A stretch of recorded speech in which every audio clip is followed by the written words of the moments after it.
What's up, gang? Welcome to River City Plus. It's the show after the show. Actually, it's just an extended conversation, a little bit of space where we can do a deep dive talking to some of Jacksonville's locals doing some amazing things. Today I have children's author with me, Danica Drew, and she's got a series of books. You can do, a lot of people, they're like, oh, I got a book, and they're like, they bring one book. She's like, no, I got a series. So thanks for joining us first off. Thank you for having me. I'm super excited. What's your background? How did one become a children's author? I tell you, this just magically happened for me. This isn't something I foreseen happening. I've always been in health insurance, but here I am writing children's books, and so I just took some life experiences and put it on paper. I totally get the connection. You know, health insurance, children's book. These are the things kids need to learn at an early age. So let's talk about that. So these books are based on some of your experiences? Yeah, some of my experiences, especially starting out with my very first book, Travis' First Dental Visit. I thought back to the time when I had my very first visit. My mom didn't have a lot of money, so I went to the community clinic for dental care. No one held my hand, told me what to expect. So I kind of want children to understand that it's okay to go to the dentist and start having that routine care and not be afraid, and it's not a bad experience at all. So I thought putting something on paper, making it really simple that they could understand and not be afraid to go to the dentist. Do you have kids? Yes. So were they part of this experience, or you just came up with this idea Well, no, they're my bonus children. They're my kids, but no, I just took my own personal experience and just went with it. That's an interesting way to go. So she's just like, I just feel like writing a book, and I feel like writing a book for kids. Why not? And you had, so that was the first one. We've got 4. Actually, there's 5. We found another one in the purse. So that one we'll talk about in a second. But so that was the first one. What was 2?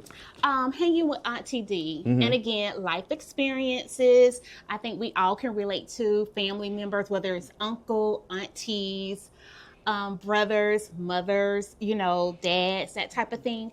Hanging with your children and making those experiences. And with this is with my nieces and nephews, and just hanging out with them and letting them know who I am, and they can ask questions. We can have playtime. They can just let their hair down. Sometimes, kids don't want to tell their moms or dads what's happening. They'll go to their aunties or uncles, and have those conversations. And and here we go. We're writing it again. Well, because if you go to auntie and uncle, more often than not, they're not going to rat you out, and they're not going to spank you or ground you. So most definitely. I had that with my folks who are like, oh, just share with us. No. So I appreciate what you did with that. Yeah. So that's 2. How many years have you been writing? This is only my second year, going into my second year. But again, life experiences, all this stuff been bottled up and it's just coming out. Who publishes? Are you publishing yourself? Self-published, and I'm out on Amazon. I have my very own website. You can go out and check it out, and So I get you wanting to put stuff to paper, but when it came to the self-publishing aspect of it, was that a little nerve-wracking? Very nerve-wracking, very tedious. It's a lot of work that goes into it. I actually took a course for it, but it's trial by error. You just have to really just dive in, research, ask questions. YouTube University became my best friend. Right. Google became my best friend. And going to the library, doing a lot of research, and talking to some other individuals who's done self-publishing as well was very helpful. Yeah. All right. So what was 3? Exercising with Auntie D. We got to get out there and get the bodies moving, because, our kids, they're sitting behind the computer all the time. So we want them to get out, get into the park, play some ball, that type of thing, and understand that a routine of health is important. Health and wealth, it all goes together. Health and wealth, So eating the veggies, drinking the water, taking care of the body, the temple. We only get one temple, so that's really important that we start giving our kids that information and making it a lifetime. I like it. Yeah. I like where we're going. And then 4 is baking with Auntie D. Do you actually bake? That's a question because, it could be one of those like, this is a life experience. She's like, do not bake with me. So do you bake? Actually, on Sunday, I made a sweet potato bread. So was that the one time the Mr. D is in the house? Is this the one time she baked? I bake pound cakes from time to time. So yeah, so that just brought back some memories of me with my grandma. We called her Big Mom. Oh, and nice. she would do the blackberry puddings. She would do the sweet potato pie, sweet potato breads. That's where all the fixings went in the kitchen, and everyone would congregate in the kitchen and we would just start from there. And, just those memories will keep you standing strong in your days when you don't feel like you have that courage. You can kind of think back on some of those experiences with your loved ones. And I like it. Yeah. And then there's one more. What's the latest one?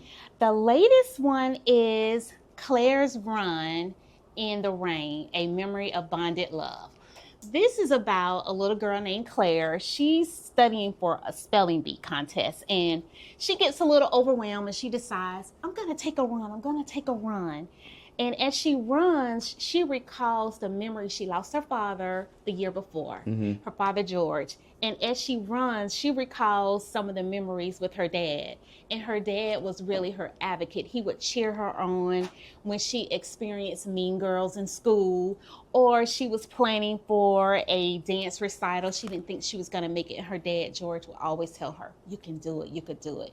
So as the rain started falling, the tears started falling because she would, recall those memories. But it is just a story of finding your energy and just getting through those tough times. Yeah. So what's the reception to your books been like? I've been having really some good responses, but I will say this. I dropped the ball somewhere. Oh, yeah. And that would be with marketing. Oh. Everyone needs to take a marketing class. You can write 100 books, but if no one knows that they're there, they're just going to collect dust on the shelf. Sure. So that's one of my mistakes right there is marketing. So getting in, learning more and more about it, not waiting until you publish, start marketing in advance. So a lot of lessons learned, but it's okay. It's okay. So maybe you should incorporate a lesson or a tutorial in self-publishing and that kind of thing and how to make sure that your books are known and being an author.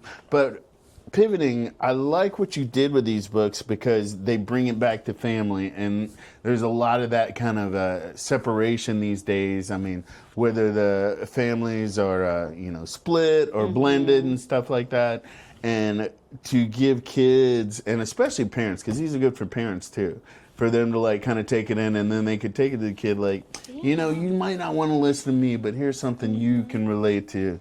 What's the target demographic for your ages? Audience I'm seeing from age 7 up until 12. That's my target audience. Yeah, so definitely. So when people read your books, really, what do you hope they take away from? I'm hoping that they are going to take away having that more family time, and the kids that they are going to really connect with creativity and start asking questions. I'm hoping that parents will not just give the child a book, that they will read along with them and they can have that experience together and start making that connection. So that is what I'm really hoping, that it's going to really start bonding families tighter, because again, social media, all types of distractions. So reading, we want to bridge that gap. Kids really need to be reading more and more. Parents, we need to be reading more and more. We need to be exercising our brains. And I also like that as much as this could be like, a little bit of a side hustle, that you're actually really striving to make that connection. This goes bigger than just a money grab. So kudos to you for that. And then representing Jacksonville. So as you glow up and gain more recognition, what would it mean for you to be able to showcase Jacksonville? Because we take a lot of heat here, and and not always love, and to know that like, hey, I'm representing my city. Are you from here originally? I am. So you're representing the place where you were born and raised, and just like, yeah, we shine here. so important for us to be on the map to show that we are doing something good here in the city, because like you said, sometimes they don't showcase all the good stuff that's happening, and there are other folks out here doing things outside of myself. But yeah, I'm super excited to represent Jacksonville, super excited to be a part of the fest that's going to be coming up, Book Fest in September. Oh, okay. So yeah, with the main library. So excited to start getting in the community and doing some things, volunteering some services, going to schools, reading the books. And that's another thing for new authors. You gotta immerse yourself in the community. You really gotta get out. This is not a time to be quiet. This is not the time to be silent. Yeah. So yeah, just get out there and go for it. Well, we like supporting our locals. You should as well support your locals, people. And I mean, Jacksonville is doing some amazing things with the creatives. And Danica, I appreciate you sharing all of this with us. And if people want to find you online, so the books are on Amazon, but if they want to find your website, socials, go ahead and hit them with your plug. Oh wow! Here I go. I'm pulling out the card because I. Marketing. It is mmmindspublishing.com. mmmindspublishing.com. Danica, so you can reach out to me. And if you go to Amazon, you can type in Danica Drew, and all my books will populate, and you can just select them. And also, please leave feedback. I am still trying to grow. I'm trying to learn. I want to hear from you. What can I improve on? Thank you so much for having me. Killing it right now. So good luck to you. I look forward to seeing how you grow and expand beyond this. Thank you so much. All right, gang. We're going to wrap this up. River City Plus. Always love supporting our locals, but make sure you tune in tomorrow at 9:30, as always, for River City Live.